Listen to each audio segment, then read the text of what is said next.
Salut à tous. Les amis, je vous souhaite la bienvenue sur la chaîne PMU Classe. Je vous espère très bien portant. Ici ça va. Comme d'habitude on va songer à ceux qui luttent pour la santé, prompt rétablissement à vous. Les amis, on va faire le pronostic quintet de ce mercredi. Direction Vincennes, ce mercredi 4 décembre 2024 pour le tiercé écarté quintet plus points dans cette épreuve, le prix de Villers-Cotterêts devront s'affronter partant. La course sera disputée sur 2100 mètres. Chers amis parieurs, les chevaux favoris et plus ou moins incontournables du quintet du jour. Nous avions eu aussi les avis des entraîneurs, des jockeys, et des spécialistes du PMU pour vous. Donc les amis, prenez note, et faire votre choix à la fin de vidéo. Les détails de leur performance à suivre. En tête de notre sélection quintet, le numéro 3 aura notre préférence. Impérial le 19 septembre, ce trotteur transalpin s'est ensuite montré décevant à 2 reprises, alors qu'il était très appuyé au betting. Cela dit, le lot de mercredi est théoriquement à sa portée et il possède, de loin, le meilleur record sur le parcours. À racheter absolument. Plus d'informations sur son état actuel à l'entraînement avec Francisco Criado, entraîneur. Il s'explique. Donizetti, 4, est arrivé dans notre écurie il y a 1 mois et demi. Il travaille bien le matin et me semble en mesure d'effectuer sa réapparition. Cela dit, je vais le découvrir en course et je suis dans le flou. Son pilote se fera discret durant le parcours et tentera de jouer les opportunistes dans la phase finale. La 5e place me comblerait. On enchaîne avec notre deuxième base solide du quintet de ce mercredi. Numéro 7. Absolument irréprochable, ce sujet éclectique aborde ce rendez-vous en pleine possession de ses moyens. Il a l'habitude de briller avec ses fers et a montré son aptitude à la grande piste de Vincennes. Même s'il aurait préféré une distance de longue haleine, il mérite un certain crédit. On se renseigne davantage avec Dwight Peter, driver. Il s'explique. Faïté Simoni, 7, est resté en forme depuis sa victoire du 20 novembre à Toulouse. Il s'est bien acclimaté aux courses françaises et a franchi un palier. Il démarre mieux à la Volte qu'à l'Autostar et j'aviserai dans les premiers mètres de course. Je vais prendre du plaisir à driver de nouveau à Vincennes et j'espère que nous profiterons d'un déroulement fluide. Si tout se passe bien, une place est à sa portée. Chers parieurs, la dernière minute du quintet de ce mercredi. Numéro 11. Cet élève de Mauro Baroncini possède un joli palmarès en Italie et avait signé de probants débuts sur notre sol le 30 septembre à Anguien, 2e. Pris en note au second plan en dernier lieu, il a largement les moyens de jouer un premier rôle. Plus de précision avec le reporter. Il s'explique. Cheyenne Luxe, 11, n'a pas été menaçant le 15 novembre mais a tout de même fini dans une bonne action au second plan. Peut-être avait-il besoin d'un parcours après 1 mois et demi d'absence. Bon deuxième auparavant à Anguien, il peut être retenu pour les places. Les amis, soyez sympas. Faites ce simple geste encouragement, ça nous donne la force dans la recherche. Je termine la vidéo avec mon champ réduit. Restez jusqu'à la fin de la vidéo pour découvrir mon champ réduit.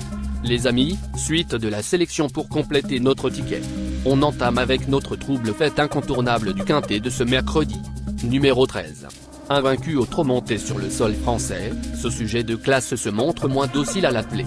D'ailleurs, ses 4 tentatives à Vincennes se sont soldées par autant d'échecs. Il est compétitif en valeur pure, mais tout sera une question de bon vouloir. Plus d'informations sur sa forme actuelle à l'entraînement avec Anne-Christin Rasmussen, responsable de l'écurie Vestolma Grosbois. Il s'explique. Nine Las, 13, n'a encore jamais eu de réussite à Vincennes. Les virages à main gauche sont compliqués à négocier pour lui, mais il tient une forme resplendissante. Nous allons modifier quelques petites choses dans son harnachement pour l'aider à tourner. Entre le profil de piste et sa position en seconde ligne, il y a forcément des interrogations, mais sa forme est telle qu'il peut se hisser sur le podium. Nos 2 tocards incontournables du quintet de ce mercredi. Premier tocard en forme. Numéro 5. Cet élève de Thierry Roussel a franchi un cap cette année grâce au déferrage des 4 pieds. Auteur d'une belle fin de course en dernier lieu, sur le parcours qui nous intéresse, 4e, et de nouveau associé à l'euphorique Mathieu Mottier, il s'annonce dangereux. On écoute Thierry Roussel, entraîneur. Il s'explique. Inambri, 5, m'a beaucoup plu le 15 novembre. Ce n'est pas un cheval facile, mais il prend les choses du bon côté. Nous avons passé beaucoup de temps pour lui faire prendre confiance et je suis ravi de son évolution. Il est resté au top et j'espère le voir confirmer ses bonnes dispositions. Deuxième tocard en forme. Numéro 14. Ce Hongre de 7 ans alterne les podiums et les disqualifications, mais il évolue en retard de gain. Il a repris de la fraîcheur et il lui suffirait de répéter sa tentative du 22 septembre, 3e, sur ce parcours, pour intégrer la combinaison gagnante. Plus de précision avec Eric Bondo, entraîneur. Il s'explique. Sidney Selobé, 14, ne va pas être aidé par sa position initiale. J'espère qu'il pourra trouver les bons dos et bénéficier d'un parcours favorable. Si tout se déroule correctement, il peut éventuellement attraper une allocation. Notre outsider, séduisant du quintet de ce mercredi. Numéro 2.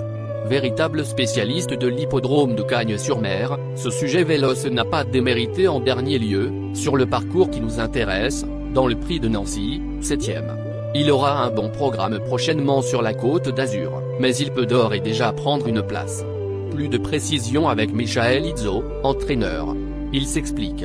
Idem JM, 2, m'a plu le 29 octobre, alors qu'il découvrait les 2100 mètres de la grande piste de Vincennes. Ce jour-là, il a dû faire des efforts au départ à cause de son numéro 7 mais il n'a pas démérité dans la phase finale.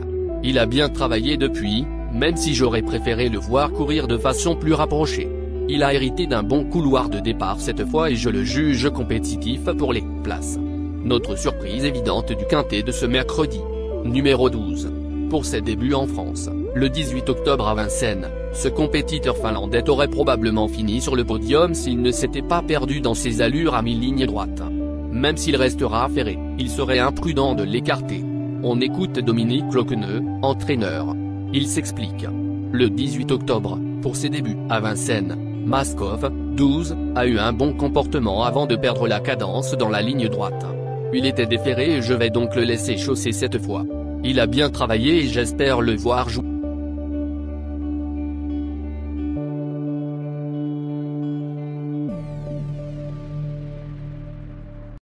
Chers amis, l'heure du choix. La recherche des meilleures chances du jour. Chers amis parieurs, la leçon du passé, vos vieilles techniques, vos différentes remarques, sont à réviser à l'heure du jour. Le résumé de vos connaissances en PMU, plus mes techniques, sans votre chance, vous donneront une large chance de passer à la caisse. Les improbables du quintet. Le 9, le 1. La sélection quintet du jour.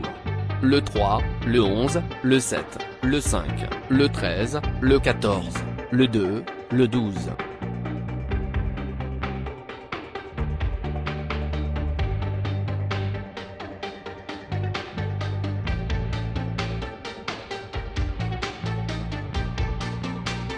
La synthèse de l'analyse du quintet. La minute de la vérité. Le numéro 3, c'est le plus gros favori de la course, il détient le pilier de la course, soyez très prudents chers parieurs. Les 3 atouts du quintet. Le 11, le 7, le 5.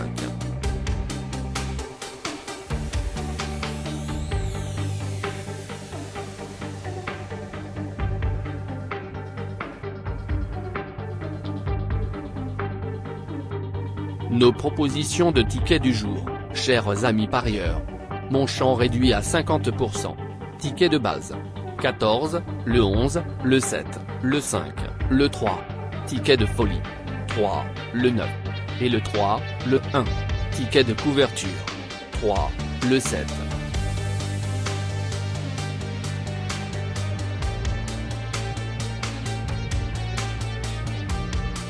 Mon multi 5 du jour. 3, le 5. Associé au grand carnet. Le 11, le 7, le 9, le 1, le 13, le 14, le 2, le 12. Merci les amis. Bon jeu à tous. À très bientôt pour la prochaine course. Bye.